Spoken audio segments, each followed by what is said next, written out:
Hi అండి, అందరికీ నమస్కారం. ఇప్పుడిప్పుడే మరొక లేటెస్ట్ న్యూస్ అయితే రావడం జరిగింది. అదేంటంటే రైతుల ఖాతాల్లో నగదు డేట్ ఫిక్స్ చేసిన ప్రభుత్వం అంటూ ఇప్పుడిప్పుడే మరొక లేటెస్ట్ న్యూస్ అయితే రావడం జరిగింది.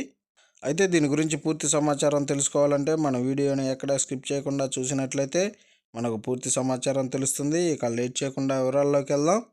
నాదొక చిన్న రిక్వెస్ట్ ఫ్రెండ్స్, ఇంకా మన ఛానల్ను సబ్స్క్రైబ్ చేసుకోకపోతే సబ్స్క్రైబ్ చేసుకోండి, లైక్ చేసి షేర్ చేయండి. ఆంధ్రప్రదేశ్లో కూటమి ప్రభుత్వం అధికారంలోకి వచ్చిన తర్వాత వరుసగా సంక్షేమ పథకాలను అమలు చేసుకుంటూ వెళ్తుంది. సూపర్ సిక్స్ హామీలను ఒక్కొక్కటిగా అమలు చేస్తూ వస్తుంది. అయితే తాజాగా కేంద్ర ప్రభుత్వం రైతులకు 10,000 రూపాయలు పీఎం కిసాన్ సమ్మాన్ కింద రైతుల ఖాతాల్లో జమ చేయాలని నిర్ణయించడంతో చంద్రబాబు కూడా ఒకేసారి ఆ డబ్బుతో కలిపి మరో 10,000 జత చేసి 20,000 రూపాయలు ఇవ్వాలని నిర్ణయించారు.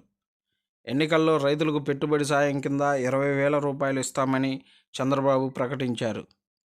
అయితే కేంద్ర ప్రభుత్వం 10,000 ఇవ్వాలని నిర్ణయించడంతో దానితో కలిపి మరో 10,000 అదనంగా చేర్చి ఎకరానికి 20,000 రూపాయలు ఇవ్వాలని డిసైడ్ అయ్యారు. దీనికి దీనికి అన్నదాత సుఖీభవ పథకం అని ఎన్నికలకు ముందే నామకరణం చేశారు.